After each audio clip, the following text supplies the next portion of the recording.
front of me is Samsung Galaxy S10 Lite, and today I would like to show you how you can download and apply Rosemary font.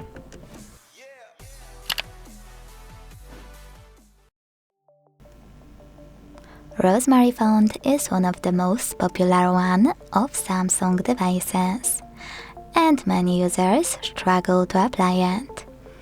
When you're ready, go into Settings and scroll to hit the Display section over here.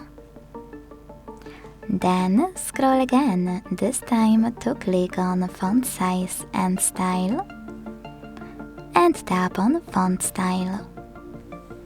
As you can see, Rosemary font, it's not here. That's because to get it, you need to hit Download Fonts, click on it here,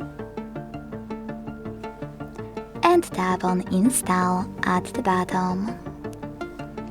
When it's ready, you can finally go back to the same settings and apply it by tapping on it on the list. Thanks so much for watching. If you enjoyed this video, don't forget to leave a like, comment and subscribe. Bye!